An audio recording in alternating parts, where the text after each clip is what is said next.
নমস্কাৰ আৰবান্দকৰ সমূহ দৰ্শকক আদৰণি জনাইছোঁ। আজি আমি ইয়াত গোট খাইছোঁ গল্পৰ কথা পাতিবলৈ, কিন্তু গল্পৰ লগতে গল্পকাৰসকলৰ জীৱনৰ কথা পাতিবলৈ। আপোনালোকৰ সন্মুখলৈ আগবঢ়াই দিবলৈ লৈছোঁ গল্প কথাবোৰ শেষ নহওক কাহানিও। আজি আমাৰ মাজত আছে অসমৰ 4গৰাকী প্ৰতিষ্ঠিত গল্পকাৰ আৰু এগৰাকী আমি যুৱ প্ৰজন্মৰ বুলি ক'বলৈ ভাল পাম নপতাক, সেইকাৰণে মই 4গৰাকী বুলি কৈছোঁ। আমাৰ মাজত আছে প্ৰকাশ আলোচনীৰ সহযোগী সম্পাদক গীতালী বৰা। তেখেতৰ অলপতে আপোনালোক সকলোৱে জানে উপন্যাস এখন প্ৰকাশ পাইছে, দ্বিতীয়খন উপন্যাস, আৰু গল্প কিতাপ এখন প্ৰকাশ পাইছে। আমাৰ মাজত আছে মণিকা দেৱী, তেখেতৰ এইবাৰ বৈতৰণী প্ৰকাশ পাইছে, লগতে জহৰ মহৰৰ দ্বিতীয় সংস্কৰণ প্ৰকাশ পাইছে। আমাৰ লগত আছে সাতসৰী আলোচনীৰ সহযোগী সম্পাদক অপু ভৰদ্বাজ, তেখেতৰ মস্তিষ্কৰ চিনেমাৰ এইবাৰ পুনৰ সংস্কৰণ প্ৰকাশ হৈছে। আমাৰ লগত আছে বিপাশা বৰা বা সকলোৱে জনা গল্পকাৰ, আৰু আমাৰ মাজত আছে নৱজিৎ চেলেংদা। মই প্ৰথমতে গীতালী বাৰ ওচৰলৈ যাবলৈ ভাল পাম। গীতালী বা, আমি জানো আপুনি সাহিত্যৰ ছাত্ৰী আছিলে, কিন্তু আপোনাৰ যিখন শেহতীয়া উপন্যাস অন্তৰতম, তাত আপুনি ছবি আৰু গানৰ কথা খুব লিখিছে। আপুনি চিত্ৰকলাৰ কথা ইমান ডিটেইলত কেনেকৈ লিখিলে? নাই, মই চিত্ৰকলা খুব সচেতনভাৱে পঢ়া নাই। ছবি চাব জানো বুলি ভাবোঁ অলপ, আৰু কেইজনমান পৃথিৱী বিখ্যাত চিত্ৰশিল্পীৰ জীৱনীমূলক গ্ৰন্থ মই কিছু পঢ়িছোঁ। যিহেতু উপন্যাসখনত মোৰ নিজৰ সত্তাৰ এটা অংশ জড়িত আছিল, কিছুমান ছাফাৰিংছৰ কথা, কিছুমান যাতনাৰ কথা, মানুহৰ চৰমতম একাকিত্বৰ কথা স্পষ্টভাৱে কোৱাতকৈ মই এটা মাধ্যম বিচাৰিছিলোঁ, যি মাধ্যমৰ জৰিয়তে সেই কথাখিনি প্ৰকাশ কৰিব পাৰি। আৰু সেইবাবে উপন্যাসখনৰ প্ৰটাগনিষ্ট চৰিত্ৰটোৰ সমান্তৰালভাৱে যিটো চৰিত্ৰই উপন্যাসখনত গুৰুত্ব পাইছে, সেই চৰিত্ৰটো হৈছে এগৰাকী চিত্ৰশিল্পীৰ, আৰু তাৰ জৰিয়তে মই ছবিৰ জৰিয়তে এগৰাকী শিল্পীয়ে কেনেদৰে নিজৰ ছাফাৰিংছ, একাকিত্ব, জীৱনৰ কিছুমান জটিল সত্য আৰু ক্ষণক প্ৰকাশ কৰিব পাৰে, সেয়া লিখাৰ প্ৰয়াস কৰিছিলোঁ। কিন্তু মই একেবাৰে চিত্ৰকলাৰ লগত মই একেবাৰে জড়িত নহয়। মই আঁকিবও নাজানো, নাইবা মই খুব সচেতনভাৱে মই কোনো আৰ্ট ক্ৰিটিচিজমো পঢ়া নাই। ধন্যবাদ। মণিকা বা, আপোনাক এটা কথা সুধিব বিচাৰিম। অলপতে আমি কিছুমান কথা শুনিছিলোঁ অসমীয়া গল্পক লৈ পেলাই, কিন্তু সেই সময়ত আনকি ময়ো এই কথাটো কৈছিলোঁ, যিসকলে অসমীয়া গল্প শেষ হৈ যোৱা বুলি ভাবে, অসমীয়া গল্পত বিদেশী চংধং লগা বুলি ভাবে, তেওঁলোকে অনামিকা বৰা, মণিকা দেৱীৰ গল্প পঢ়া উচিত বুলি ভাবে। এতিয়া শেহতীয়াকৈ আপোনাৰ গল্পত আমি আপোনাৰ যিটো পেটাৰ্ণ বা ফৰ্ম আমি ভঙা দেখিছোঁ। আপুনি ইম'জি গল্পও লিখিছে আৰু হাকিমৰ নিচিনা গল্পও লিখিছে। আপুনি এই যে পেটাৰ্ণটো ভাঙিছে আপুনি, এই আপোনাৰ গল্পত কিন্তু গ্ৰামীণ জীৱনখন বেছিকৈ থাকে, কিন্তু একেটা সময়ত আপুনি মহানগৰিক জীৱনক লৈ পেলাই গল্প লিখিবলৈ চেষ্টা কৰিছে। এই বিষয়ে কি ক'ব? ভাঙিছোনে বুলি তোমাৰ পৰাই গম পালোঁ, ভাঙিছোনে কি কৰিছোঁ ময়ো ধৰিব পৰা নাই কি হৈছে। আৰু মহানগৰিক জীৱনৰ ওপৰত আগতেও লিখিছিলোঁ, কিন্তু হয় মই গ্ৰাম্য পটভূমিৰ ওপৰত বহুত বেছিকৈ লিখোঁ। মোৰ লিখা সৰহভাগ গ্ৰাম্য পটভূমিৰ ওপৰতে, আৰু ইমজিটো তেনেকুৱা এটা গল্প যে মহানগৰিক জীৱনৰ ওপৰত। মই মহানগৰত বহুত বছৰ বাস কৰিলোঁ, কিন্তু মনটো দেখোন সেই গাঁৱৰ ফালেহে যায় লিখাৰ সময়ত, কিয় নাজানো। মোৰ দুখো হ'ব পাৰে এইটো যে মই মাজতে এটা কথা কওঁ, আপোনাৰ এটা গল্পক লৈ পেলাই এখন চুটি ছবি নিৰ্মিত হৈছিলে, আৰু যেতিয়া আপুনি তালৈ গৈছিলে, তালৈ যোৱা অভিজ্ঞতাৰ ভিত্তিত আপুনি আকৌ এটা গল্প লিখিছিলে। এতিয়া আপুনি শেহতীয়াকৈ যিটো গল্প ওলাল, আও বাটৰ জ্বালা বতা, সেই গল্পটো লিখোঁতে আপুনি সেই অভিজ্ঞতাটো ক'ৰ পৰা পাইছিলে? মই গাঁৱৰ পৰাই পাইছিলোঁ, আৰু মই সেই সময়ত প্ৰত্যক্ষভাৱে মই গাঁৱত নাছিলোঁ, কাৰণ তেতিয়া লকডাউন চলি আছিল। কিন্তু তাৰ পাছতে মই আকৌ গৈছিলোঁ, গৈ তেতিয়া গম পাইছিলোঁ এই ঘটনাবোৰ, আৰু নিজৰ ধৰণে অকণমান লিখাৰ চেষ্টা কৰিছিলোঁ। আৰু আপোনাৰ লগত আৰু কথা পাতিম, আপোনাৰ লগত গীতৰ কথা পাতিব লাগিব, তাৰ আগতে মই অপুদাৰ লগত অলপ কথা পাতোঁ। অপুদা, আমি সকলোৱে জানো সাতসৰী আলোচনীৰ সহযোগী সম্পাদক। আপুনি বহু বছৰ ধৰি সহযোগী সম্পাদক হিচাপে কাৰ্যনিৰ্বাহ কৰি আছে, আৰু সাতসৰী আলোচনীৰ পৰা কুঁহিপাত বুলি এটা ইছ্যু ওলায়, সংখ্যা এটা ওলায়, আপোনালোকে নতুনৰ গল্প, নতুনৰ কবিতা ওলায়। শেহতীয়াকৈ আমি যিবিলাক কথা শুনিলোঁ, আপুনি এতিয়া নতুনৰ গল্প সম্পৰ্কে কি ভাবে? নতুনৰ গল্প মানে এতিয়া গল্পটো অলেখ গল্প আহে। নতুনৰ গল্প মানে বহুত গল্প আহে, গীতালি বাই গম পায় মানে ইমান গল্প আহে মানে গড় হিচাপত চাবলৈ গ'লে দিনে 2টা বা 3টা গল্প আহে। কিছুমানৰ আমি নাম জানো, আগতে শুনিছোঁ, কিছুমানৰ নাজানো, এনেকুৱা ধৰণৰ বহুত গল্প আহে। কিন্তু প্ৰত্যেকটো গল্প আমি পঢ়াৰ দায়িত্ব সম্পাদনাৰ লগত থকা কাৰণেই। আৰু কেতিয়াবা ইমান গল্প যে আমি গোটেইটো মানে দীৰ্ঘদিনীয়া অভিজ্ঞতাৰ পৰা কৈছোঁ যে গোটেইটো গল্প আমি পঢ়াৰ দৰকাৰ নাথাকে আৰু প্ৰথম পেজটো বা তাৰ এটা পেৰেগ্ৰাফ পঢ়ি গম পাওঁ যে এইটো পঢ়া মানে তাত আমি সময়খিনি ব্যয় কৰা মানে ঠিক হ'বনে নহয় গম পাওঁ আৰু তো অভিজ্ঞতাৰ কথা যি নহওক। তাৰ মাজত কিন্তু এটা কথা ঠিক যে আজি 3-4 বছৰ বা 2-3 বছৰ ধৰি পেলাই খুব সাংঘাতিক ধৰণে ভাল পাই যোৱা গল্প মানে কি আৰু একে হেৰিতে যে ক'ব পাৰি যে বাহ বুলি যিটো শব্দ আহি যায়। মই মাজতে এটা কথা কওঁ, আমি মানে কটনলৈ আহোঁতে এনেদৰে বহুত আমি আমাৰ অগ্ৰজ গল্পকাৰ মণিকা বাহঁতক, মনালিছা বাহঁতক মাতিছিলোঁ। তেতিয়া মনালিছা বাই এটা কথা কৈছিলে, মনালিছা শইকীয়া, তেওঁ কৈছিলে যে তেওঁলোকে কটনত পঢ়ি থাকোঁতে মৌচুমী কণ্ডলীৰ যেতিয়া জোনাকত ঢেকীয়া গল্পটো ওলাইছিলে তেতিয়া এক ধৰণৰ আলোড়নৰ সৃষ্টি কৰিছিলে। আমি গুৱাহাটীলৈ অহাৰ পিছত আমি তেনেকুৱা গল্প হয়তো কোনেও লিখিব পৰা নাই, যদিও আমি চেষ্টা কৰি আছোঁ বা আমি শুনাও নাই। আপুনি সেইটো কথাই ক'বলৈ বিচাৰিছে চাগে? তেনেকৈ তাৰমানে একে আখৰে যিটো আমি বাহ বুলি কৈ মানে তাত আৰু কোনো বেলেগ কথা ক'বলৈ নাই মানে বাহ যোনে পঢ়ক লাগে। কিন্তু কোনোবাটো গল্প বহুতখিনি ভাল লাগে, এটা মাজত এটা ষ্টেঞ্জ যায়, এইখিনিনো কি কৰিলোঁ, এইটো নোহোৱাহেঁতেনে ভাল আছিল। আকৌ তেওঁক আমি ফোন কৰোঁ বা কিবা কওঁ যে এইখিনি অকণমান চেঞ্জ কৰাৰ চেষ্টা কৰা বা কেতিয়াবা এভাৰেজ গোটেই গল্পটো ভাল লাগে আৰু কিন্তু নিৰাশাজনক নহয় দেই কথাটো। একদম মই হতাশজনক কথা এটা মানে ছবি এখন দিব খোজা আছে, সম্ভাৱনা বহুতৰ মাজত আছে। মানে আমি এই কথাটো ক'ব পাৰোঁ যে মানে আপোনালোকে যিখিনি পিছত গল্প এটা পঢ়ি পেলাই যিখিনি পৰামৰ্শ দিলে, যদি মানে সেই পৰামৰ্শমতে যদি গল্পটো ঠিক ঠাক কৰা হয় তেতিয়াহ'লে লিখিব খোজা মানুহ এজনে উত্তৰণ কৰাৰ সম্ভাৱনা আপোনালোকে দেখা পায়। সেইটো হয়। আৰু আমি যাৰে লগতে এতিয়া মই ক'লোঁ যে গড়ে 2-3টাকৈ গল্প আহে, তেতিয়া কিমান গল্প আহিব, গতিকে প্ৰত্যেকৰ লগত আমি যোগাযোগ নকৰোঁৱেই। যাৰ লগত তেতিয়া আমি যোগাযোগ তেওঁৰ লগতহে কৰোঁ, যাৰ মাজত সম্ভাৱনাটো দেখা পায়, যাৰ মাজত। সেই ধৰণৰ কথা আৰু। ধন্যবাদ অপুদা। আমাৰ মাজত নৱজিৎ চেলেং দা আছে। নৱজিৎ দা মাজুলীৰ পৰা আহিছে। নৱজিৎ দাৰ প্ৰকাশত শেহতীয়া গল্পটো ওলাইছে, হয়। কিন্তু নৱজিৎ দাক মই এটা কথা সুধিব বিচাৰিম, আমি ইয়াত থকা আটাইকেইগৰাকী মানুহ বিপাশা বাৰ বাদে আমি ইয়াত থাকোঁ। আমাৰ মানে গোটেই যিটো দৈনন্দিন জীৱনৰ চিডিউল হয় খুব ব্যস্ততাপূৰ্ণ হয়। এতিয়া ধৰক আমি বেলেগ সময়ত সন্ধিয়াৰ সময়খন খুব ব্যস্ততা থাকে, তাৰপিছত আমি ঘৰ গ'লে আমি টায়াৰ্ড হৈ যাওঁ আচলতে। কিন্তু আপুনি যেতিয়া মাজুলীৰ নিচিনা এখন ঠাইত থাকে, তাত মহানগৰৰ যন্ত্ৰময়তাটো নাই, তাৰপিছত আপোনাৰ গল্প কিয় কম? আপোনাৰ গল্প লিখাৰ বহুত সমল আছে, কিন্তু তাৰ তুলনাত আমি দেখা পাওঁ আপোনাৰ গল্প কম। মই নিজে ক'ৰবাত গল্প কম যেন নালাগে, কাৰণ মই ভাবি আছোঁ যে মই গল্প আৰু কম লিখিব লাগে। মই এতিয়া নতুনকৈ ভাবি আছোঁ কথাটো, কাৰণ বছৰত 4টামান গল্প ওলালে মোৰ কিবা খেলি মেলি হৈ যায়, অলপ ৰিপিট কৰা যেন লাগে আৰু কিবা কিবি লাগে। আৰু মানে কি কাহিনী এটাই যেনেকৈ মই বহুত ভালকৈ স্পৰ্শ নকৰে তেতিয়ালৈকে মই লিখিব নোৱাৰোঁ। আৰু যিকেইটা গল্প মই স্পৰ্শ নকৰাকৈ লিখিছোঁ সেইকেইটা মই সদায় ফেইলুৱাৰ হৈছোঁ। তেনেকুৱা মই চহৰৰ গল্পলৈও মই ফেইলুৱাৰ হওঁ, মই নিজে গম পাওঁ। মই কষ্ট কৰোঁ, মই গ্ৰামীণ ভাল পাওঁ, আৰু গ্ৰামীণ হ'লেও নহ'ব, চৰিত্ৰৰ কাহিনী আৰু কি হয় মাজুলীত থাকিলে এনেকুৱা হয় যে সময় বহুত পাওঁ, এনেকুৱা নহয়।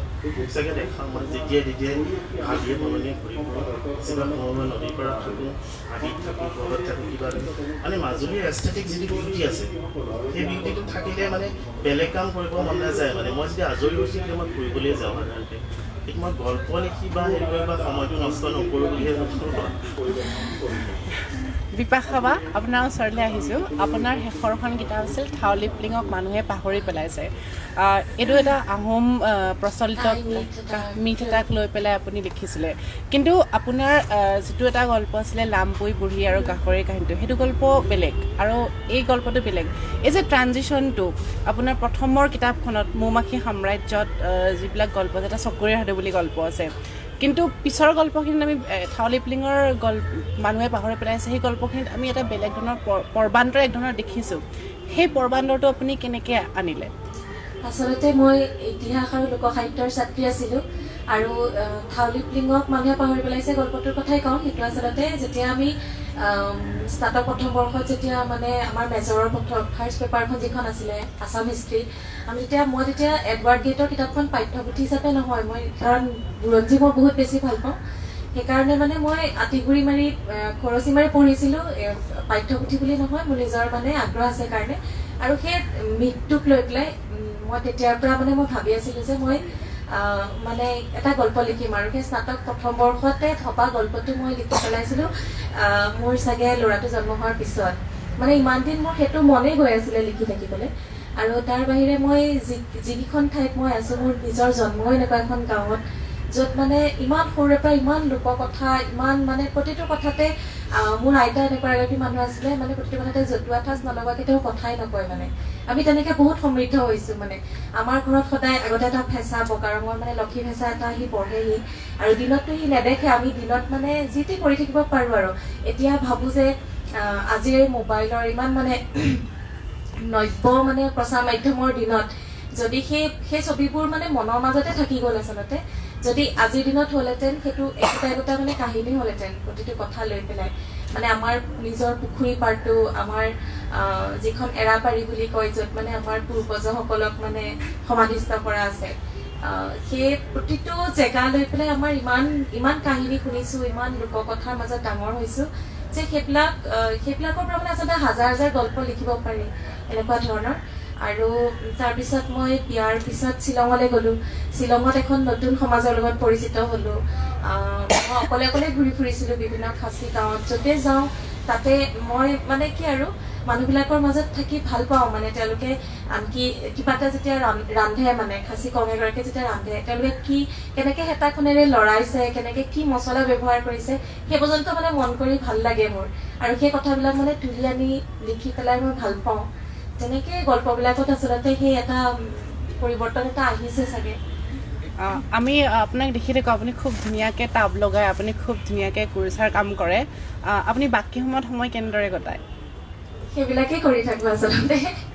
মানে এতিয়া মই পুৰা ফুল টাইম হাউচ ৱাইফ যিহেতু, আৰু মই বিভিন্ন ধৰণৰ মানে বীজ সংগ্ৰহ কৰি লৈছোঁ, ফুল হওক, ফলৰ হওক, আৰু বেলেগ বেলেগ ধৰণৰ চিড ট্ৰেবিলাক আনি লৈছোঁ। আৰু গুটি যে গজাওঁ সেইটো মানে মোক বিৰাট ৰোমাঞ্চিত কৰে। সেই মানে ৰাতিপুৱা শুই উঠিয়ে যে চাবলৈ যাওঁ, নতুন ফুল এপাহ ফুলিছে, বা এবাৰ বহুত ছিজন ফ্লাৱাৰো লগাইছোঁ মই বেলকনিত, সেই বস্তুটোৱে মানে মনটো ভৰাই ৰাখে। মই সেইকাৰণে মাজতে ফেচবুকত কিবা এটা দিছিলোঁ যে আজিকালি গল্প লিখাতকৈ মানে মোৰ এই গছ গছনি কেইজোপাৰ লগত কটাই বেছি ভাল লাগে, মানে নিসংগতাটো অনুভৱ নহয়। মানে মই সেই কথাটোৱে সুধিবলৈ বিচাৰিছিলোঁ আপোনাক, যে মানে এই যিটো আমাৰ সৃষ্টিশীল যিটো এটা তাৰণা, সেইটো আপোনাৰ গল্প লিখাৰ পৰা টাবলৈকে ট্ৰানজিশ্যন হৈছে নেকি? তেনেকুৱাই হৈছে। আৰু তাৰ বাহিৰে মানে আমাৰ ওচৰত যিমান মানে মোৰ সম্পৰ্কীয় মানুহবিলাকৰো যিমান সৰু অকণি ল'ৰা ছোৱালী আছে, সিহঁতৰ কাৰণে ঠাণ্ডা দিনটো মই মোজা, টুপি এইবিলাকেই কৰি থাকোঁ মানে, আৰু তেনেকৈ সময় কটাওঁ। মণিকা বাক সুধিব বিচাৰিছোঁ, আপুনি গল্প লিখাৰ লগতে শেহতীয়াকৈ গীত লিখিবলৈ লৈছে। আপোনাৰ গীতিকাৰ হিচাপে যিটো যাত্ৰা, সেই অভিজ্ঞতাৰ বিষয়ে ক'ব নেকি? গীতিকাৰ হৈছোঁ নে নাই নাজানো, কিন্তু গীত লিখাৰ হেঁপাহ সৰুৰে পৰাই আছিলে। গীত লিখাৰ হেঁপাহ সৰুৰে পৰাই নহয়, গীত আমি বহুত সৰুৰে পৰাই শুনি ডাঙৰ হৈছোঁ। নামমুখৰ আইনাম, বিয়ানামবোৰ শুনি ডাঙৰ হৈছোঁ। তাৰপিছত আৰু মোৰ মামাহঁতৰ ঘৰখন আছিল অত্যন্ত মানে গীতৰ ক্ষেত্ৰত আগবঢ়া। মোৰ দুগৰাকী মামা আকাশবাণী গুৱাহাটী কেন্দ্ৰৰ নিয়মীয়া শিল্পী আৰু স্বীকৃতিপ্ৰাপ্ত। গতিকে তেনেকৈ মই বহুত সৰুৰে পৰাই বহুত ভাল গীতবোৰ শুনিছিলোঁ। আৰু মামাহঁতে মোক লৈও গৈছিল লগত। বিভিন্ন ফাংচনত মই সৰুৰে পৰাই গীত গোৱাৰ অভিজ্ঞতা আছিলে, কিন্তু গীত লিখাৰ কথা ভবা নাছিলোঁ তেনেকৈ। 2017 চনত দুটা গীত লিখি আকাশবাণী গুৱাহাটী কেন্দ্ৰত জমা দিছিলোঁ। আৰু মোৰে সৌভাগ্য যে গীত দুটি পুলক বেনাৰ্জীদেৱে গালে, আৰু সুৰ দিছিলে প্ৰখ্যাত সুৰকাৰ সুনীল দেৱে। গতিকে সেইটো এটা ভাল লগা কথা। তাৰপিছতো মোৰ বহু কেইগৰাকী শিল্পীয়ে মোৰ গীত গাইছে। মিতালী দে, ইন্দ্ৰাণী নন্দী, মোৰ মামায়ো গাইছে, তেনেকৈ ভাইটিয়েও গাইছে। মানে গীতবোৰ যেতিয়া গায় কোনোবাই তেতিয়া ভাল লাগে। নৱকান্ত বৰুৱা ছাৰে কৈছিল যে গীতবোৰ কাৰোবাৰ হাতত দিলে যে নিজৰ ছোৱালীজনী উলিয়াই দিলোঁ তেনেকুৱা ভাৱ হয় আচলতে তেনেকুৱা ভাৱেই হয় আৰু সেয়াই আৰু লিখাৰ সেইটোৱে মজা আচলতে। আপুনি দুটি সন্তানৰ মাতৃ, দুয়োগৰাকী অসম জাতীয় বিদ্যালয়ত পঢ়ে আৰু একেটা সময়ত আপুনি মণিকুলাশ্ৰম বৈদিক বিদ্যালয়ৰ শিক্ষয়িত্ৰী। তাৰ মাজত আপুনি গল্প লিখি আছে, আপুনি কিদৰে সময় মিলায়? সময়টো মিলোৱাত অলপ দিগদাৰ হয় সঁচা কথা, সেইকাৰণে মোৰ গল্পৰ সংখ্যাটো ইমান বেছি নহয় চাগে। সময়টো ঘৰততো তেনেকৈ সময় পোৱাই নাযায়, যেতিয়া সিহঁত শুৱে আৰু মই ৰাতি বেছিলৈকে সময়লৈকে থাকিব নোৱাৰোঁ, সেইটো মোৰ এটা দুখেই। গতিকে মই দুপৰীয়া হওঁ, যেতিয়া আবেলি সময়ত সিহঁতে শুৱে তেতিয়াই লিখা পঢ়া কামখিনি, আৰু যদি সিহঁতে নুশুলে হ'ল আৰু সেইদিনা আৰু নহ'ল আৰু মোৰ। ধন্যবাদ মণিকা বা। গীতালি বা, আপুনি প্ৰকাশৰ সহযোগী সম্পাদক। আমি দেখিছোঁ একেটা সময়ত আপুনি সম্পাদক হিচাপে কিছুমান বেলেগ বেলেগ ধৰণৰ পদক্ষেপ লৈছে, যেনে আপুনি হতাধল গোটৰ পৰা কেইজনমানক নিৰ্বাচিত কৰি পেলাই প্ৰকাশৰ এটা ব্যংগ সাহিত্য সংখ্যা হিচাপে উলিয়াইছে।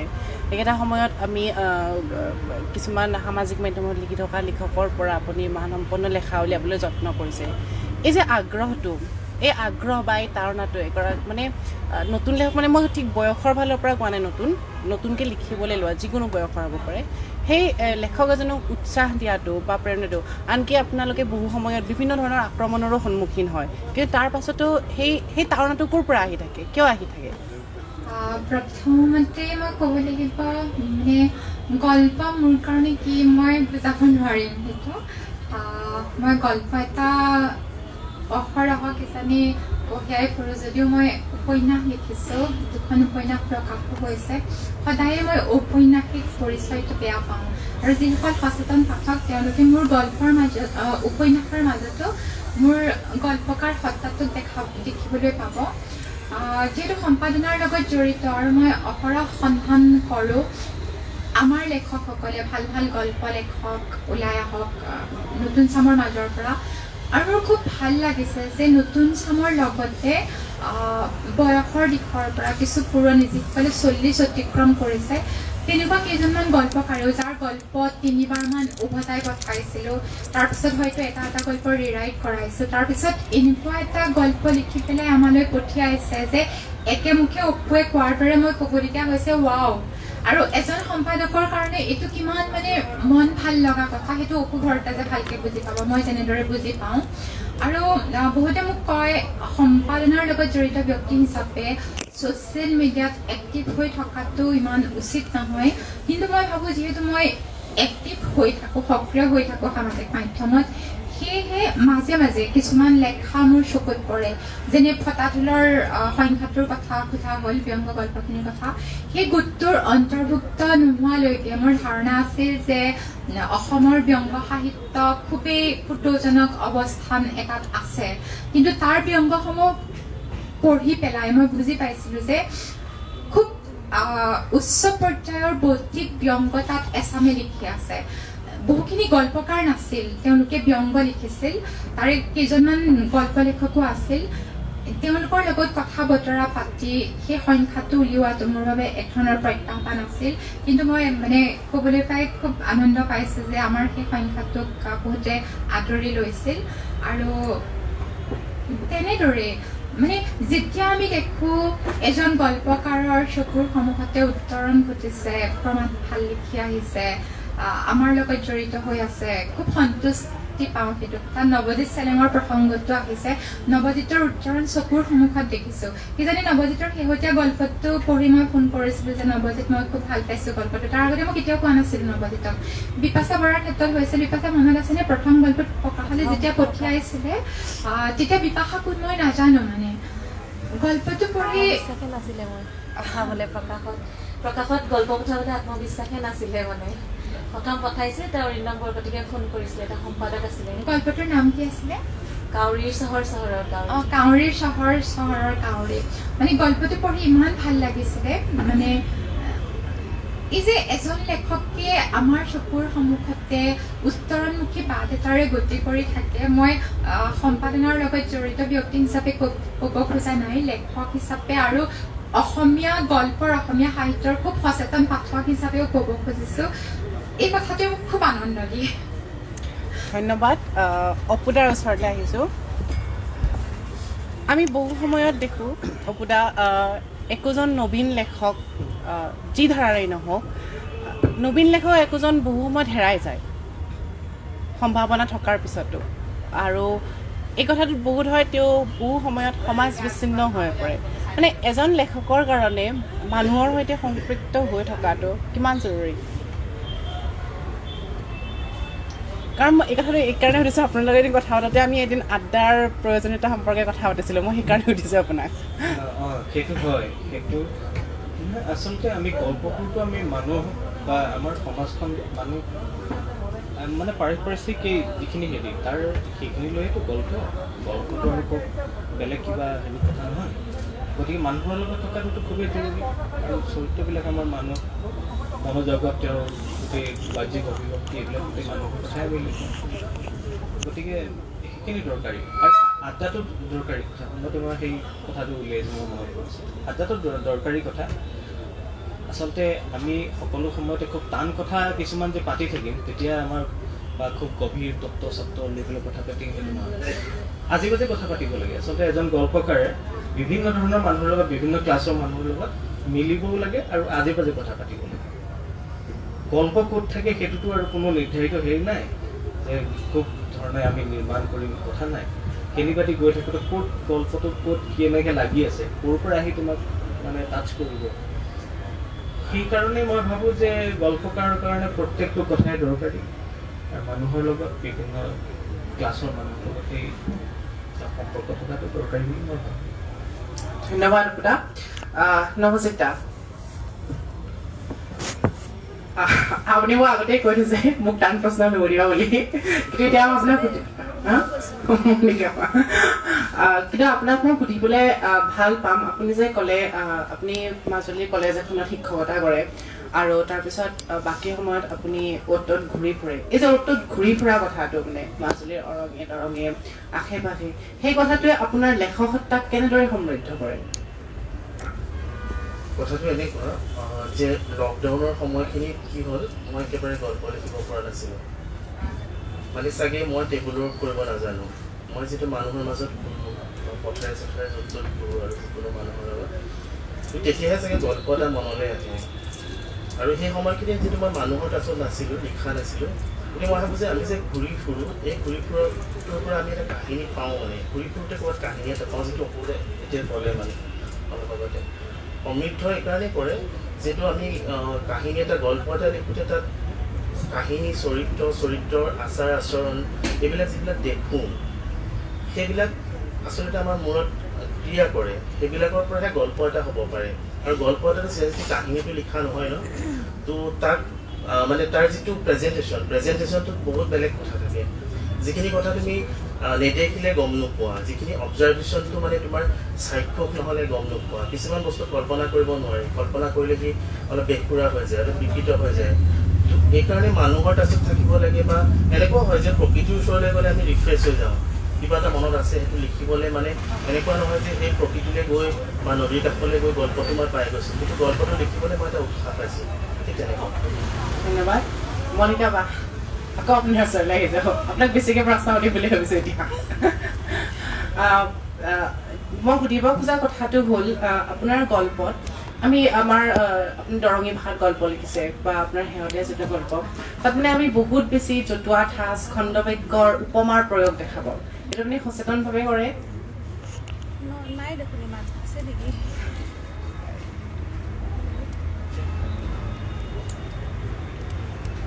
মান্য ভাষা নহয়, আমি আপুনি দৰঙৰ, নলবাৰী, মোৰ নলবাৰী, সেইকাৰণে মই বেছি ভালদৰে বুজি পাওঁ, মই বেছি ভালদৰে সুৰটো বুজি পাওঁ। আমি কথা কওঁতে কিছুমান ব্যৱহাৰ কৰোঁ। সেই এতিয়া আপুনিতো ইয়াত আপুনিও মই সেইটো ভাষাত কথা নকয়, খুব মোৰ আমি আচলতে সৰুৰে প্ৰায় মানে এই যে বিপাশাই ক'লে আমাৰ আইতাহঁতে জতুৱা ঠাঁচ খণ্ডবাক্য নোহোৱাকৈ কথাই নকৈছিল, সেই কথাটো আমি শুনি শুনি আহিছোঁ নহয়। সেইকাৰণে চাগে মনৰ মাজত সেই প্ৰভাৱটো ৰৈ গৈছে যে জতুৱা ঠাঁচ খণ্ডবাক্য, কিন্তু সেইটো সচেতনভাৱে কৰা নাযায়। আৰু আপোনাৰ আৰু এটা গল্প আপুনি কলেজত থাকোঁতেই লিখা চাহ পোহৰৰ খেল, সেই গল্পটো মই আজিৰ পৰা 2 বছৰ আগতে 1.5 দশকৰ কটনিয়ানৰ গল্পৰ এটা প্ৰজেক্ট কৰি থাকোঁতে মই কটনিয়ান আলোচনীত যিমান গল্প আছিলে চব পঢ়িছিলোঁ, তাত মই আপোনাৰ সেইটো গল্প পাইছিলোঁ চাহ পোহৰৰ খেল। সেই গল্পটো এটা খুব মৰম লগা গল্প। সেই গল্পটো কেনেকৈ লিখিছিলে? কেনেকৈ লিখিছিলোঁ? সেই গল্পটো লিখিছিলোঁ কটনিয়ানৰ কাৰণে। আৰু তাৰে আগতে কটনিয়ানৰ সম্পাদক তেতিয়া মানৱেন্দ্ৰ ডেকা আছিল। মানৱেন্দ্ৰ ডেকাই এটা গল্প লিখিব কৈছিল, মই লিখি আছিলোঁ। তাৰ মাজতে এদিন কমল তাঁতী আহিল। কমল তাঁতীয়ে ক'লে, তেওঁ এতিয়া বিখ্যাত কবি, কমল তাঁতীয়ে ক'লে বা গল্পটো মই লৈ যাওঁ। মই ভাবিলোঁ যে মানৱেন্দ্ৰৰ কাৰণেই লৈ যোৱা হৈছে। তাৰপিছত মানৱেন্দ্ৰই দিয়ক এতিয়া গল্পটো, কিন্তু মইতো কমলক দিলোঁ। কমলে বেলেগৰ কাৰণে নিলে, মোকতো দিয়া নাই। তেতিয়া মই আকৌ এটা লিখিবলগীয়া হ'ল গল্প। আৰু সেইটো মোৰ কাৰণে একেবাৰে সহজ কথা নাছিল, কাৰণ এটা গল্প লিখি উঠিছোঁহে, আৰু এটা কেনেকৈ লিখিম। তাৰপিছত গাঁৱত মই যাওঁতে এদিন দেখিলোঁ যে বিলৰ পানীত জোনটো মই দেখিলোঁ, আৰু ঢৌ এটা উঠি এনেকুৱা লাগিল যেন জোনটো সৰি পৰিল। আৰু সেই চিত্ৰকল্পটোৰ পৰাই মই এই গল্পটো লিখিছিলোঁ। নাজানো কিমান কি হৈছে, কিন্তু সেই চিত্ৰকল্পটো মোৰ এতিয়াও মনত আছে। আৰু এই গল্পটোৰ কথা ক'লে সেই কথাটো মনত পৰে। আপোনাৰ আৰু এটা গল্প কুঁৱলীৰ ঘৰ বুলি, সেই গল্পৰ এটা বাক্য আছিলে, ধুনুকা কুঁৱলীৰ ওপৰতো তোমাৰ ইমান ভৰসা। এই যে ইমান চফ্টলি আপুনি এটা কথা ক'লে, কিন্তু তাৰ মাজত ইমান এটা গভীৰ কথা সোমাই থাকিলে, এইটো কেনেকৈ কৰে? এইবোৰ কথা মোক সুধিবা, এইবোৰ নাজানো কেনেকৈ কৰে নাজানো। আৰু যে তুমি কৈছা কিবা চফ্ট মানে সহজভাৱে কৈ দিলে আপুনি। এই সহজ কথাবোৰে মই জানো, আচলতে মই টান কথা মই নাজানো, আৰু মই ইমানৰ মানুহ নহয়। বিপাশা বা, আমি ইয়াত আজি আমন্ত্ৰণ কৰি হ'লে আটাইগৰাকী গল্পকাৰতকৈ আপুনি কনিষ্ঠ। সেইকাৰণে এতিয়া আপোনাক এটা কথা সুধিম। আমি খুব এইটো কথা শুনি থাকোঁ, বহুকেইখন আলোচনীত লবি চলে, কিবা হয়। আনকি আমি কেইদিনমান আগতো ইয়াত এটা অনুষ্ঠানতো আমাৰ সন্মুখতে আমন্ত্ৰণ ব্যক্তি কৈ গ'ল যে কি কয়, যিকেইখন আমাৰ আলোচনী আছে মান্য আলোচনী, তাৰ সম্পাদকক তুষ্ট কৰিব নোৱাৰিলে তাত লেখা নোলায়। এই যে এটা কথা চলি থাকে, আপুনি কি ভাবে? আচলতে আজিকালি অসমখনত চব কথাই সহজ হৈ গৈছে। সমালোচনাও সহজ, সাহিত্য সৃষ্টিও সহজ। আৰু মই ভাবোঁ আচলতে আমাৰ নিচিনা যিবিলাক সৰু ঠাইৰ মানে লেখক, তেওঁলোকৰ আত্মপ্ৰতিষ্ঠাৰ বাটটো ইমান দীঘলীয়া যে আমাক মানুহে আগতেতো চিনিয়ে নাপায়। আমি যেতিয়া এটা গল্প, মই কথাটো মোৰ মানে আধা সঁচা যেনো লাগে, আধা মিছা যেনো লাগে। কাৰণ আমি যেতিয়া কলেজৰ পঢ়ি আছিলোঁ, তেতিয়া আমি খুব আগ্ৰহেৰে গল্প এটা লিখোঁ, আলোচনীলৈ পঠাওঁ, পোষ্ট কৰোঁ, আৰু মাহৰ পিছত মাহ ধৰি বাট চাওঁ, তো আমাৰ গল্প নোলায়। সেইকাৰণে এটা সময়লৈকে আচলতে গল্প প্ৰকাশ কৰাটো আমাৰ কাৰণে বহুত ডাঙৰ কথা আছিলে। এতিয়াৰ লেখকসকলৰ, এতিয়া তোমালোকৰ সমসাময়িক মানে 2000 চনৰ মানে জন্ম লাভ কৰা বা এনেকুৱা লেখকসকলৰ এতিয়া ইমান আত্মপ্ৰকাশৰ ইমান অপাৰ মানে সুযোগ আনি দিছে নাট্য প্ৰচাৰ মাধ্যমবিলাকে। আমাৰ সময়ত সেইটো কথা নাছিলে। আমাৰ সময়ত সেই 3-4খন আলোচনীতে সীমাবদ্ধ আছিলে কথাবিলাক। আৰু আমি ভাবিছিলোঁ তেনেকৈ যে মোকতো মোৰ বৰ্তাই এনেকৈ কৈছিলে যে যিদিনা প্ৰান্তিকত তোৰ গল্প ওলাব সেইদিনাহে জানিম আৰু তই কিবা লিখিব পাৰিছ বুলি কথাটো। আৰু সেই কথাটোৱে বহুত দিনলৈকে মানে মোক ৰেপি আছিলে, কাৰণ মই প্ৰান্তিকলৈ ইমান মানে কেইবাটাও গল্প পঠাইছিলোঁ, কিন্তু ঘূৰি ঘূৰি আহিছিলে। আৰু সেইকাৰণে মোৰ সেই আত্মবিশ্বাসটো একেবাৰে সাঁথৰিলেও মই গল্প পঠাইছিলোঁ দেই, গল্প ওলোৱা নাছিলে, আৰু বহুত বছৰ গল্প ওলোৱা নাছিলে। তাৰপিছত এতিয়া আৰু অলপ মানুহে চিনি পোৱা হৈছেগৈ নাজানো, কিন্তু লবিৰ কথাটো অকণমান বিশ্বাস কৰিবলৈ টানো লাগে। আৰু যিহেতু মানে আমাৰ ঠাইবিলাকতো এনেকুৱা কিছুমান মিথ আছে যে সাহিত্য ক্ষেত্ৰখন একেবাৰে গুৱাহাটী কেন্দ্ৰিক, যে গুৱাহাটীত থাকিলেহে মানুহে চিনি পায়। আৰু সেই লৈ পেলাই মানে সৰু ঠাইবিলাকত বহুত এনেকুৱা গুজব আৰু এনেকুৱা কিছুমান মানে মিথ কিছুমান চলি আহিছে, অসন্তুষ্টি কিছুমান মানুহে ব্যক্ত কৰি আহে সভাই সমিতিয়ে। সেই বস্তুটো, সেই পৰিধিটো আচলতে মানুহে ভাঙিব লাগিব। এই কথাটোৱে নতুনকৈ লিখিব খোজাসকলক কোনোবা খিনিত ক্ষতি নকৰেনে? নিশ্চয়ে কৰে। বহুতে আচলতে ভয়ে খাই যায়। আৰু কিছুমানৰ সেই আত্মবিশ্বাসৰ, যেনেকৈ যিবিলাক আমি ফেচ কৰিছিলোঁ বা আমাৰ ক্ষেত্ৰত হৈছিল, আত্মবিশ্বাস একেবাৰে শূন্য হৈ যায়। আচলতে আমি ক'ৰ পৰা আৰম্ভ কৰিম একো ৱাদি নোপোৱা নিচিনা হয়। আমি যেতিয়া প্ৰথম গুৱাহাটীলৈ আহিছিলোঁ, একদম প্ৰথম আহোঁতে, তেতিয়া আমি আপোনাক পাইছিলোঁ, মণিকা বাক পাইছিলোঁ, আৰু আপোনালোকে আমাক খুব উৎসাহ দিছিলে।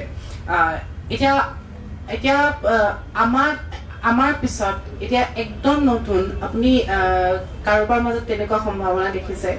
অলেখৰ মাজতেই দেখোঁ কাৰোবাৰ, আৰু এনেকুৱাও হয় যে কাৰোবাৰ এটা গল্প খুব বেছি ভাল লাগিলে, তাৰ পিছৰ গল্পকেইটা কিন্তু অকণমান মানে সেইটো মানৰ সেই আবেদনটো মানে কমি যোৱাৰ নিচিনা ভাৱ হয়। আৰু আজিকালি আচলতে এনেকুৱা এটাও কথা হয় যে সাংঘাতিক বেছি মানে মানুহে মানে শিখৰৰ সপোনটো সোনকালে দেখে, মানে সেইটো এটা যে নিজৰ আত্মোৎকৰ্ষৰ মানে বাটটো যে উত্তৰণৰ বাটটো যে মানে কটাটো ইমান সহজ নহয়, সেইটোতো খুব সহজে মানে গ্লেমাৰ লাগে বা এনেকুৱা এটা যে এটা গল্প লিখিয়ে খুব বেছি বিখ্যাত হৈ যাব পাৰি বুলি ভাবে, সেই কথাটো আচলতে লেখকৰ নিজকে ক্ষতি কৰে। তেওঁ কাৰণ এতিয়াও আমি যেতিয়া মই গল্প এটা আজি কত দিন ধৰি মই এটা গল্প লিখি আছো, কিন্তু প্ৰকাশ কৰি পেলাই মানে পঠাবলৈ সাহসী হোৱা নাই। মুকুদাই চাগে যোৱা বছৰ মোক জানুৱাৰী মাহৰ কাৰণে গল্প বিচাৰিছিলে, তেতিয়াৰ পৰা মোৰ গল্প যোৱা এবছৰ 1.5 বছৰ মানে মই গল্প এটা সম্পূৰ্ণ কৰি লিখি আছো, শেষে হোৱা নাই মানে। আৰু পঠোৱা এতিয়া মানে এনেকুৱাও হ'ল যে মানে দায়বদ্ধতাটো এনেকুৱা যে বেয়া লিখিম মানুহে কি ক'ব, সেই এটা ভয়টো, সেই সংশয়টো মানে এজন লেখকৰ থকাটো উচিত বুলি মই ভাবোঁ, যে বেয়া লিখিলে মানুহে কি ক'ব, যাতে মানুহে আঙুলি উঠাব নোৱাৰে যে তুমি বেয়া লিখিছা। এই কথাটোত অকণমান গুৰুত্ব দিব লাগে বুলি ভাবোঁ আৰু খৰধৰকৈ এটা গল্প শেষ কৰাতকৈ। আৰু নতুন লেখকসকলে সেই কথাটোত গুৰুত্ব দিব লাগে আচলতে, কাৰণ বহুতে মানে ক'ৰবাত ছপা কৰিবলৈ গল্প এটা দিও সেইটো বাট নাচায়, প্ৰকাশ হ'লে লগালগ ফেচবুকত দি দিয়ে বা নিজৰ ব্লগত দি দিয়ে গল্পটো, বা প্ৰকাশ হোৱাৰ লগে লগে মই ভাবোঁ আলোচনীখনৰো সেইটো এটা ক্ষতি হয় ন। মই আটাইতকৈ বিৰক্ত হওঁ যেতিয়া কবিতা এটা সাতৰিতে প্ৰকাশ হ'ল, লগালগ যে ফেচবুকত দি দিয়ে, আপলোড কৰি দিয়ে। মানুহৰ এতিয়া আলোচনী এখনৰ কিনি পেলাই পঢ়ি পেলাই যিটো মানুহে মজা পায় হাতত লৈ, সেই মজাটো নাইকিয়া হৈ যায় ন। সকলোৱে মানে প্ৰকাশ হোৱাৰ লগে লগে আলোচনী বজাৰত অহাৰ আগতেই আপলোড কৰি দিয়ে, সেই কথাটো ক্ষতি কৰে। এতিয়া আমাৰ আলোচনীৰ কথাটো যিহেতু ওলাইছে, এই কথাটো আমি পাতি লওঁ যে কোভিড চলি থকাৰ সময়ত, লকডাউনৰ সময়ত এনেকুৱা এটা আমাৰ সংশয় আহি গৈছিলে যেন বহুত আলোচনী বন্ধ হৈ যাব, বহুত বাতৰি কাকতৰ কৰ্মচাৰীলৈ সংশয় আহি গৈছিলে। কোনোবাখিনিত এই কথাবিলাক মানে কোভিডটো এটা তাৰ হেৰিয়ে হ'ব পাৰে নেকি, অজুহাতে হ'ব পাৰে নেকি? এনেকুৱা নেকি, যদিও আমি কৈছোঁ যে কোভিডৰ কাৰণে চব লকডাউন থকাৰ কাৰণে আলোচনী এখন বন্ধ হৈ যাব বা পেপাৰ এখন বন্ধ হৈ যাব বা কৰ্মচাৰীৰ বৃত্তিলৈ সংশয় আহিব, কিন্তু তাৰ কাৰণবিলাক এনেকুৱা হয় নেকি কথাটো যে কাৰণবিলাক তাৰ আগৰ পৰাই চলি আহিছে, বা এইমাত্ৰ আপুনি যিটো ক'লে সেইবিলাকো কিছুমান একোটা পাৰ্শ্ব কাৰণ হ'ব পাৰে নেকি? হয় মানে কাৰণবিলাকতো আচলতে কাৰকবিলাক মানুহৰ পৰাই আৰম্ভ হৈছে। আৰু এই যে সংশয়ৰ প্ৰত্যাহ্বানটো কোভিডকালীন, এই কথাটো আচলতে আলু বেপাৰী এজনলৈ যদি আহিছে, তেনেহ'লে লেখক প্ৰকাশকসকললৈও আহিছে, গ্ৰন্থ প্ৰকাশকসকলে বা বাতৰি কাকতৰ পেপাৰ হাউচবিলাকলৈও আহিছে, সকলোলৈকে আহিছে সংশয়টো। মানে কথাটো এনেকুৱা আৰু কৈ আছিলোঁ আঁতৰে হেৰাই গ'ল। আমি পাতি আছিলো আলোচনীলৈ অহা সংশয়, পেপাৰ বন্ধ হৈ যোৱা, মানে মানুহে আজিকালি আচলতে পঢ়াৰ অভ্যাসটো বাতৰি কাকত আগতে যিদৰে আমি সদায় দুপৰীয়া খোৱাৰ আগত মানে ভাত ঘুমতি মৰাৰ আগত হাতত এখন কিতাপ বা আলোচনী এখন লৈ শুবলৈ ভাল পাওঁ, এতিয়া সেই ঠাই মোবাইলটোৱে লৈ গৈছে। আৰু বহুতে আনকি এনেকৈও কয়, মোক 2জনমান প্ৰবাসী মানুহে এনেকৈ কৈছিল আৰু যে আপোনাৰ কিতাপখন আপুনিনো কি গল্প লিখে নাজানে, আপুনি কিবা এটা এৱাৰ্ড পাইছে বুলি শুনিছোঁ, কিন্তু আপোনাৰ গল্পটো আমি আৰু পঢ়াৰ আচলতে আমাৰ সময়ে নাই। আপোনালোকে নতুন ধৰণে কথাবোৰ ভাবিব নোৱাৰেনে যে কিতাপ এখন যদি অডিঅ' বুক কৰি দিয়ে, আমি তেতিয়া মানে পঢ়াৰ সময়খিনিও আমাৰ বাচিলে, আৰু আমি ৰেডিঅ' শুনাৰ নিচিনাকৈ আমি গাড়ীত মানে কৰ্মস্থলীৰ পৰা ঘৰলৈ অহাৰ সময়খিনিতে আমি গল্প এটা শুনিলোঁ। যেনেকুৱা আচলতে আমি চাগে আগবাঢ়িব পৰা নাই সময়ৰ লগত, যুগৰ লগত মিলি পেলাই, যে ছপা সংস্কৰণটোও থাকক, তাৰ লগে লগে এনেকুৱা নব্য প্ৰচাৰ মাধ্যমবিলাকো আমি আঁকোৱালি ল'ব লাগে আচলতে। সেইখিনিত আমি কোনোবাখিনিত ব্যৰ্থ হৈছোঁ। আৰু গ্ৰন্থ উদ্যোগটো বা বাতৰি কাকতৰ উদ্যোগটোতো আমিয়ে জীয়াই ৰাখিব লাগিব, কিন্তু মানুহৰ আচলতে সেই আগ্ৰহখিনি কমি গৈছে। মই নিজৰ ঠাইতে দেখিছোঁ, মই এতিয়া যিখিনি ঠাইত থাকোঁ তাতে প্ৰকাশখন নাপায়, আমি নিয়মীয়াকৈ লওঁ, আৰু সেইখন প্ৰায় কোনোবাটো মাহত নিদিয়ে আমাক। নৱেম্বৰ সংখ্যাটো মই কিজানি নিজৰা ৰাজকুমাৰী বাৰ পৰা PDF-টো খুজি পেলাই মই পঢ়িছোঁ, কাৰণ তোমালোকৰ গল্পকেইটা পঢ়িব মন গৈ আছিল। তেনেকুৱা হয় মানে আলোচনীবোৰ নাপাওঁ, সেইটো এটা মানে এভেইলেবিলিটি নাই যে। মই এই ক্ষেত্ৰত ইয়াতে এটা মোৰ কথা মনত পৰিছে, এতিয়া জানুৱাৰী মাহ এবছৰ আগৰ কথা, যোৱা বছৰ ডিচেম্বৰ খুব অশান্ত সময় আছিল অসমত। সেই সময়ত মই ঘৰলৈ গুচি গৈছিলোঁ আৰু আমাৰ ঘৰৰ পৰা অলপ আঁতৰ এটা চৌক আছে, তাত স্কুল আছে, হাইস্কুল আছে, গাৰ্লছ স্কুল আছে, জাতীয় বিদ্যালয় আছে, য'ত আমি পঢ়িছিলোঁ। তাত এখন দোকান আছিলে, তাৰ পৰা আমি সৰুতে ৰংমন সুফুৰা এইবিলাক খুব কিনি পঢ়িছিলোঁ। সেই চৌকটোত সেই সময়ৰ হেৰি চলি আছিলে, ভাষণ দি আছিলে কোনোবাই, তাৰ হেৰি মানে স্থানীয় মানুহে, কাৰণ সেই সময়ত খুব হেৰি অশান্ত সময় আছিলে, সৰু সৰু ঠাইবিলাকত আন্দোলন হ'ব ধৰিছিলে। তাৰপিছত মই চকলে এনেই গৈছিলোঁ, মই ভাষণৰ কথাবিলাক শুনিয়ে থাকোঁ, গতিকে তাত নুশুনি পেলাই মই সেই দোকানখনলৈ গ'লোঁ। মই ক'লোঁ, দাদা কি আলোচনী আছে এই মাহৰ দিয়ক। মানুহজনে বিৰাট দুখেৰে মোক 2019 কথা, তেওঁ 2016 পৰা মানে একো আলোচনী লোৱা নাই, আৰু তেওঁ 2015-14 এনেকুৱা বহুত পুৰণা প্ৰান্তিক, তাৰপিছত বিস্ময়, নন্দিনী এইবিলাক আলোচনী একদম ধূলি লাগি আছে। মই সেই গোটেইখিনি কিনি লৈ আহিছোঁ। তাৰমানে আমি সৰুতে থাকোঁতে যিটো পঢ়াৰ এটা পৰিৱেশ আছিল, তাত সেইটো নাই, মানে কোনেও নপঢ়ে তাত। এই যে সৰু সৰু ঠাইবিলাকত নপঢ়া হৈ আহিছে, মোৰ মানে খুব ভয় লাগে 20 বছৰৰ পিছত। এতিয়া মানে 20 বছৰৰ পিছত আমি যেতিয়া আপোনালোকৰ বয়স পাম, আমি কাৰ কাৰণে লিখিম আচলতে, সেই সংশয়টো মোৰ কোনোবাখিনি সদায় হয়। আৰু মই অপুদাক এটা কথা সুধিব বিচাৰিছোঁ এইখিনিতে। বহুতো দিগ্গজ ব্যক্তিয়ে ক'ব খোজে, বহুতো বুলি নকওঁ, কিছুমানে ক'ব খোজে যে এটা সময়ত এইটো ছপা মাধ্যমৰ শেষ শতিকা আৰু ছপা মাধ্যমটো নাইকিয়া হৈ যাব। আপুনি কি ভাবে?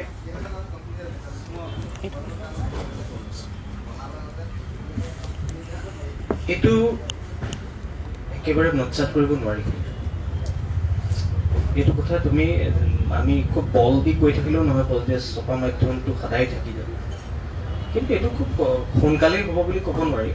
দিন আছে, হয়তো 100 বছৰ, 50 বছৰ আৰু বেছি থাকিব, কিন্তু এইটো যে অনন্তকাল ছপা মাধ্যমটো থাকিব, সেইটো কিন্তু মই বিশ্বাস নকৰোঁ। এতিয়া আমি দেখিছোঁ বাহিৰৰ যিবিলাক আলোচনী আছে, এতিয়া ABPৰ যিবিলাক আলোচনী আছে, সিহঁতৰ দেশ, আনন্দমেলা, সেইবিলাক সিহঁতে এতিয়া চব সিহঁতৰ প্ৰিণ্ট ভাৰ্চনটো আছে, অনলাইন ভাৰ্চনটো আছে, ছাবস্ক্ৰাইব কৰি পেলাই মোবাইলতে পঢ়িব পাৰি। এতিয়া আমাৰ মাজত আপোনালোক দুগৰাকী সম্পাদক আছে, আপোনালোকে তেনেকুৱা কিবা কথা ভাবিছেনে আমাৰ অসমীয়া আলোচনীৰ, আপুনি সাঁথৰে, আপুনি প্ৰকাশৰ? আমাৰ এতিয়া সাঁথৰিৰ কথাটো আমি মাজতে তেনেকুৱা এটা কথা ভাবিছিলোঁ। ভবাৰ পিছত মানে কি, আমিতো ক'বলৈ গ'লে আমি সিদ্ধান্ত ল'ব পৰা বা তাতে টকা পইচাৰ কথাও আছে, গতিকে আমাৰ এটা মেনেজমেণ্ট আছে, আমাৰ এটা প্ৰকাশন গোষ্ঠী আছে, তাৰ হেৰি তেওঁলোকে কথাখিনি কিন্তু ভাবিছিলে, খুব চিৰিয়াছলি ভাবিছিলে, আৰু কৰা কথা আছে, কিন্তু হয়তো চাগে হ'বও পাৰে, সোনকালে হ'ব। আমি আশা কৰিম সোনকালে হওক, এইটো এটা ভাল পদক্ষেপ হ'ব। গীতালি বা আপোনালোকে প্ৰকাশৰ ক্ষেত্ৰত এনেকুৱা কিবা কথা ভাবিছেনে? প্ৰকাশন সকলো ঠাইতে এভেইলেবল নোহোৱাৰ আৰু এটা কাৰণ আছে, মানে যেনেকুৱা কাগজত যেনেকুৱা বেতুপাতৰ সৈতে আমি আলোচনীখন উলিয়াওঁ, আমি আমাৰ যিটো আলোচনীখনৰ মানে এখন আলোচনীৰ যিটো আচলতে মূল্য হয়, তাতকৈ বহু কম দামত দি থাকিবলগীয়া হৈছে, আৰু আচলতে লছ হয় কৰ্তৃপক্ষৰ। খুব সোনকালে এটা এপ উলিওৱাৰ কথা আছে, যিটো এপৰ পৰা ছাবস্ক্ৰাইব কৰি আলোচনীখন পঢ়িব পাৰিব।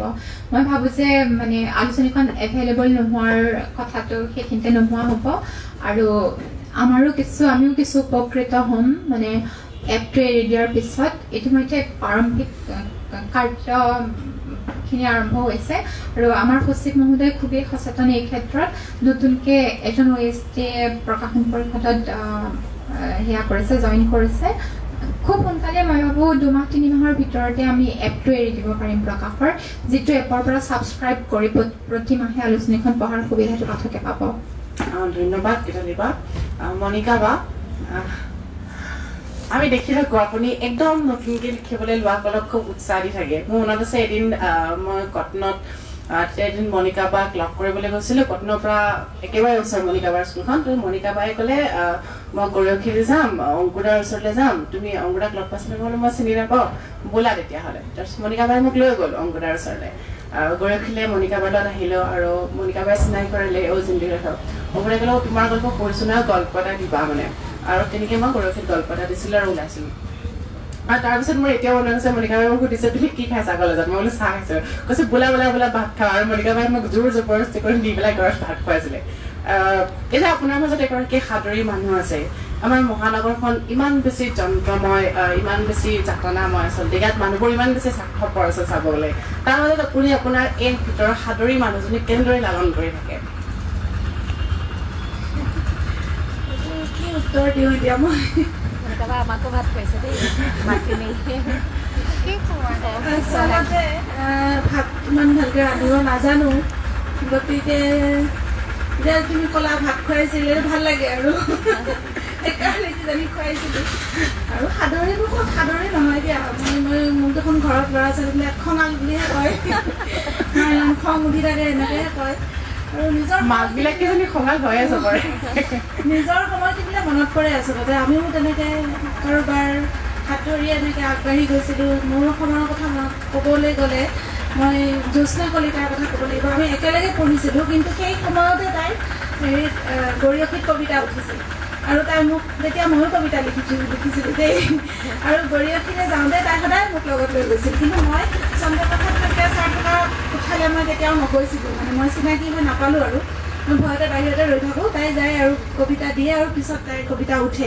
এই যে প্ৰক্ৰিয়াটো যে কিবা এটা লিখিলে ক'ৰবাত দিব পাৰি, তাৰপিছত লগ পালোঁ গীতালি বা মনালিছা বা। গীতালি বাই মোক ইমান গল্প লিখুৱাইছে যে মই কি ক'ম, ইমান মই সেইকাৰণে বহুত কৃতজ্ঞ। বহুত গল্প মই কেতিয়াও নাভাবিলোঁ হয় এতিয়ালৈকে, মানে বহুত গল্প গীতালি বাই মোক লিখাইছে। আৰু গীতালি বাৰ লগত এই সম্পৰ্কটো বহুত দিন আগৰে পৰাই, যেতিয়া আমি লিখিবলৈ আৰম্ভ কৰিছিলোঁ, গীতালি বাৰ গল্প পঢ়ি ফোনো কৰিছিলোঁ। তেতিয়া ফোন নাছিলে, এদিন লগ পাইছিলোঁ ন, কলাক্ষেত্ৰত লগ পাইছিলোঁ। আচলতে মণিকাৰ গল্প পঢ়ি প্ৰথমতে মইহে অভিভূত হৈছিলোঁ। গল্পটোৰ নাম আছিল অৰুন্ধতী। আমাৰ দুয়োগৰাকীৰে এজন কমন বন্ধু আছিল, তেওঁৰ বন্ধু মোৰ সহকৰ্মী সৌৰভ ক্ষত্ৰিয়। সৌৰভ ক্ষত্ৰিয়ই মণিকাৰ ওচৰলৈ লৈ গৈছিল। অৰুন্ধতী গল্পটো মোৰ এতিয়াও মনত আছে। অৰুন্ধতী তৰাটোৰ কথা লিখিছিল, মই খুব ভাল পাইছিলোঁ।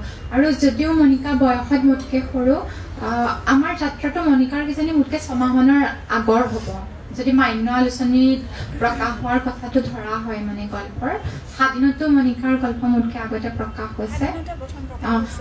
আচলতে পৰৱৰ্তী সময়ত মণিকাক মই সম্পাদনাৰ লগত জড়িত হোৱাৰ পিছত গল্প লিখাইছোঁ, কিবা কৈছোঁ, সেইটো বেলেগ কথা, কিন্তু প্ৰথমতে মইহে তেওঁৰ গল্পৰ মুগ্ধ পাঠক আছিলোঁ বুলি ক'ব পাৰি মানে কথাটো। আপুনি নিজকে এজন সচেতন, এগৰাকী নিজকে সচেতন পাঠক বুলি আপুনি ক'বলৈ ভাল পায়। আপুনি আমি দেখি থাকোঁ আপুনি শেহতীয়াকৈ চিলভিয়া প্লাথৰ কিতাপ পঢ়ি পেলাই আপুনি ফেচবুকত লিখিছে। আপুনি শেহতীয়াকৈ কাৰ কিতাপ পঢ়িছে? কি কিতাপে আপোনাক মানে চুই গৈছে? বেঞ্জাৰৰ কথাখিনি আমি সকলোৱে জানো, তাৰ বাহিৰে আচলতে মই অন্তৰতম নামৰ উপন্যাসখন পঢ়ি লিখি থকাৰ সময়ত জীৱনৰ প্ৰতি থকা মানুহৰ উদগ্ৰ হেঁপাহ আৰু তাৰ লগতে অন্তৰ্লীন হৈ থকা মৃত্যু চেতনা, এই দুয়োটাৰ সংযোগ স্থলটো আৰু এই দুয়োটা বোধ ক'ত বিচ্ছিন্ন হয় সেই কথাটো জানিবৰ বাবে চিলভিয়া প্লাথৰ কবিতা বহুত পঢ়িছিলোঁ। আৰু লাষ্ট ফৰ লাইফখন কিজানি 3 বাৰৰ বাবে মই পঢ়িলোঁ, ভেন গগৰ জীৱনী।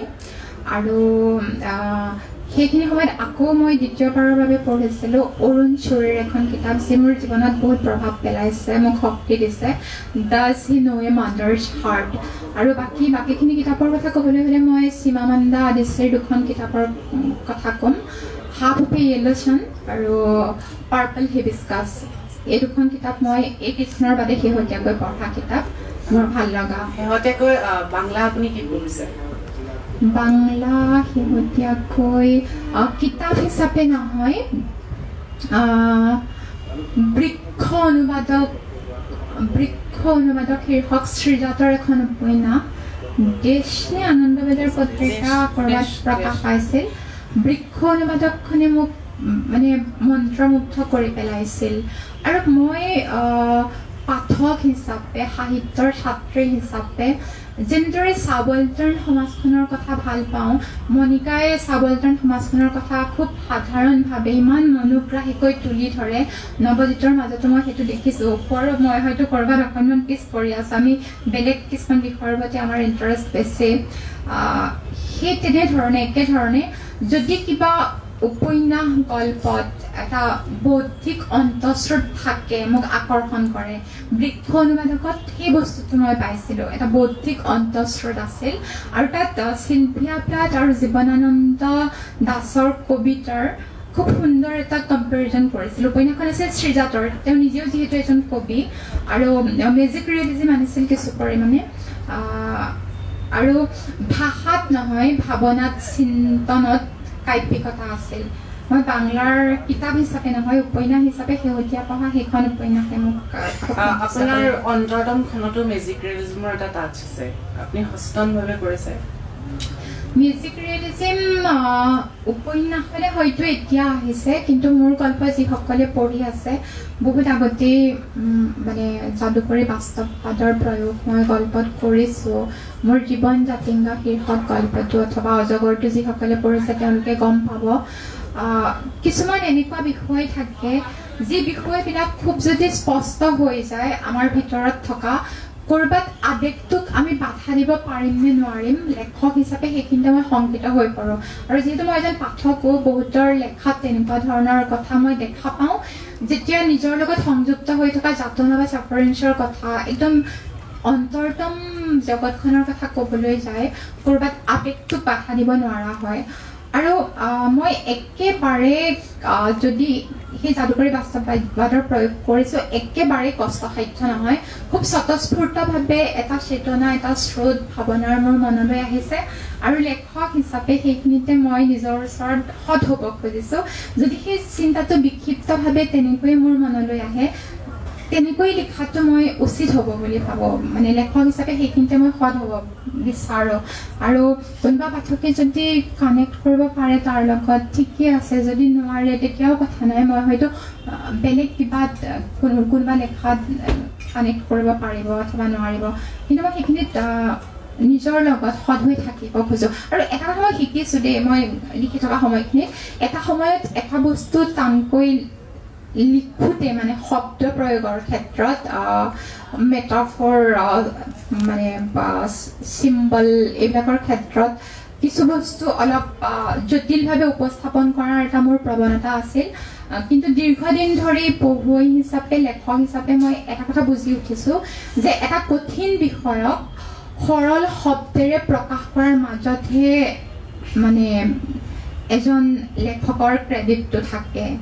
অন্ততঃ বিষয়বস্তুটো চুব নোৱাৰিলেও লেখাৰ সৰলতাখিনিৰ মাজেৰে মানে শব্দখিনিৰ মাজেৰে যাতে এজন পঢ়ুৱৈ লেখকজনৰ ওচৰত চাপিব পাৰে, মই সেইটো চেষ্টা কৰি আছোঁ এতিয়া। ধন্যবাদ। নৱজিত দা, আপোনাৰ যোৱা বছৰ এখন গল্প সংকলন ওলাইছে, আপোনাৰ এইখন প্ৰথম গল্প সংকলন, এইখন আপোনাৰ দ্বিতীয় গল্প সংকলন। এই যে কিতাপ এখন প্ৰস্তুত কৰি পেলাই প্ৰকাশকক দিয়াৰ পৰা, ছপা হৈ ওলোৱাৰ পৰা পাঠকৰ মাজলৈ যোৱাৰ গোটেই প্ৰক্ৰিয়াটো, তেখেতসকল অগ্ৰজ, সেইকাৰণে মই তেখেতসকলক এই কথাটো নুসুধোঁ, তেখেতসকল অভিজ্ঞ। আপোনাক মই সুধিব বিচাৰিছোঁ মানে এই গোটেই যিটো অভিজ্ঞতা, কিতাপ এখন আপুনি প্ৰস্তুত কৰাৰ পৰা পাঠকৰ মাজলৈ উলিয়াই দিয়ালৈকে, সেই অভিজ্ঞতাটোৰ বিষয়ে। এই মুহূৰ্ততো মই নাভাবোঁ এখন মোৰ কিতাপ আছিল বুলি, এখন মই আমাৰ কিতাপ বুলি ভাবোঁ। মই এটা একদম সৰু এক্সাম্পল দিছোঁ।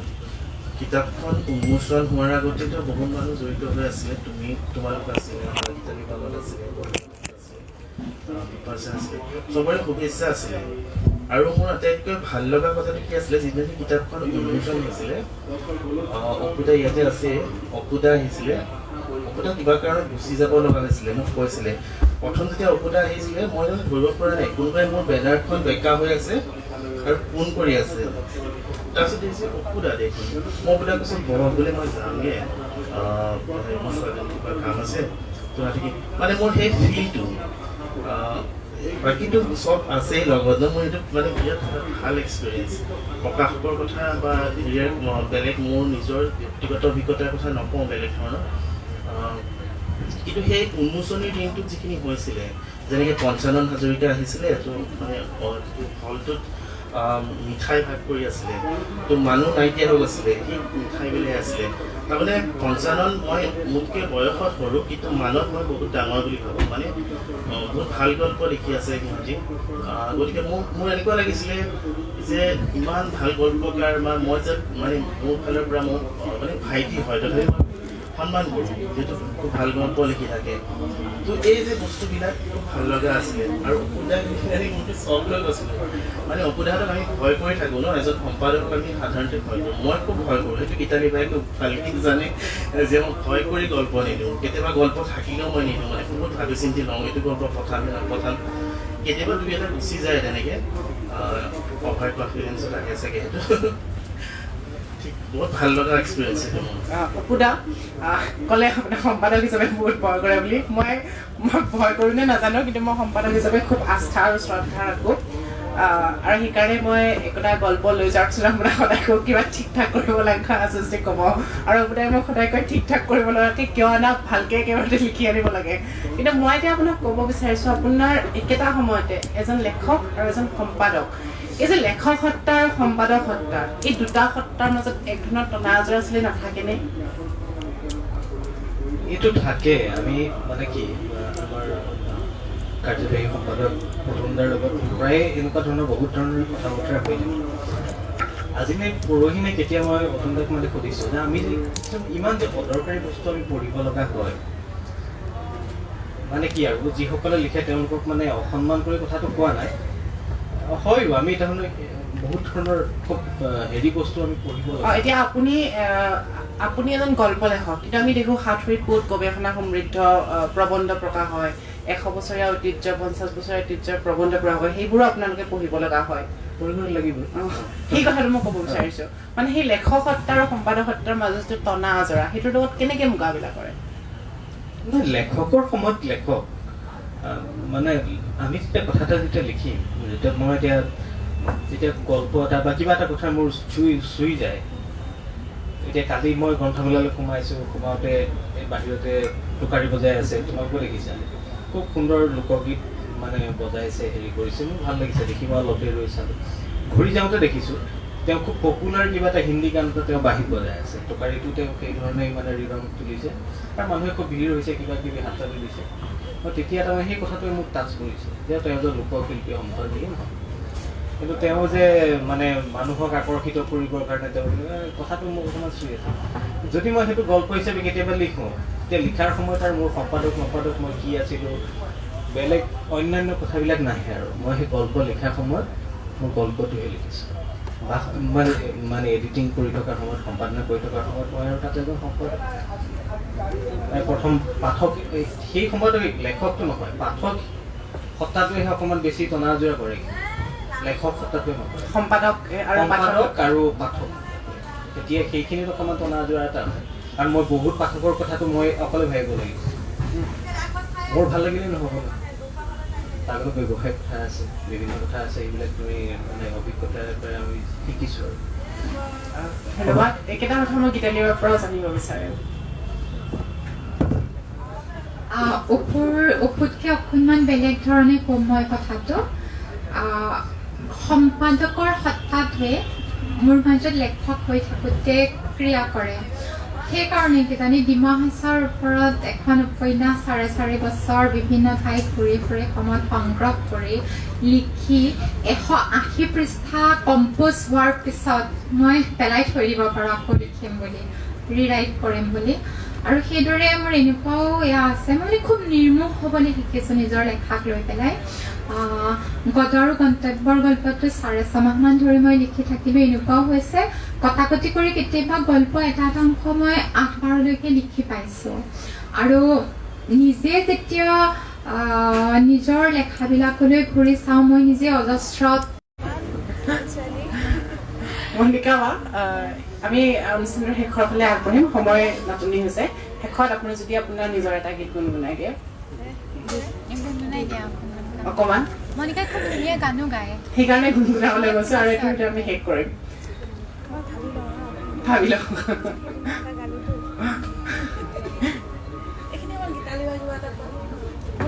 তুমি ভাবা, মই মনিকাৰ গান শুনিছোঁ আগতে, মনিকাক লগ পোৱাৰ পিছতে খুব ধুনীয়া গান গায়, বৰ গুণী ছোৱালী, কাপোৰৰ ডিজাইন নিজে কৰে বিৰাট ধুনীয়াকৈ ফটো উঠি ভাল পায়, খুব ক্ৰিয়েটিভ হয়। বুজিলে ভাবি? মই লিখা গীত এটি ইন্দ্ৰাণী নন্দীয়ে গাইছে, সৰু কৰিছে, ক্লাছিকেল বেছ গানটো, গতিকে মই কিমান অকণমান গুণগুণাই দিয়ক আপুনি ভাল গায় হাঁহিৰে মধুৰ কৰাই যামিনী হিয়াৰ নিবি বেলেগ এটাই নাম দিয়া বহুত টান গানটো নোৱাৰোঁ কুঁৱলীটোৱে গাওঁ কুঁৱলী গীতটো পুলক বেনাৰ্জীদেৱে গাইছিল আৰু সুৰ কৰিছিল সুনীল দেৱে কুঁৱলী কুঁৱলী কিয় ঢাকিলে গধূলিৰ পথাৰখন কুঁৱলী কুঁৱলী কিয় ঢাকিলে গধূলিৰ পথাৰখন দীঘল বকিয়াৰে খোজ দি আহিব দীঘল বকিয়াৰে খোজ দি আহিব মোৰেনো বুকুৰে ধন কুঁৱলী কুঁৱলী ধন্যবাদ মণিকা বা আপোনালোক আটাইকে মই ধন্যবাদ জনাইছোঁ ইয়াত আজি এনেদৰে গোট খোৱাৰ বাবে আমাৰ একেটা আমন্ত্ৰণতে আপোনালোক আটাই আহি আমাৰ লগত আপোনালোকৰ মনৰ কথা বতৰাবে আমি আশা কৰিছোঁ আৰবান্তকৰ মঞ্চত আমি আকৌ এনেদৰে বহিম আৰু আকৌ এনেদৰে কথা পাতিম শ্ৰদ্ধাৰ দৰ্শকসকল আমাৰ মাজত এয়া 5গৰাকী গল্পকাৰ আছিলে আৰু যিসকলে ইমান সময় ধৰি এখেতসকলৰ মনৰ কথা শুনিলে চালে আপোনালোক আটাইকে মই ধন্যবাদ জনাইছোঁ মোৰ ফালৰ পৰা লগতে মই ধন্যবাদ জনাইছোঁ আৰবান টক্স আমাক এই মঞ্চখন দিয়াৰ বাবে আৰবান টক্সৰ লগত আমাৰ পাৰ্টনাৰ হিচাপে আছে অৰুণোদয় এছ'চিয়েটছ আৰু দ্য এমেজিং কিডছ এই দুইটা প্ৰতিষ্ঠানলৈ মই মোৰ ফালৰ পৰা ধন্যবাদ জনাইছোঁ ধন্যবাদ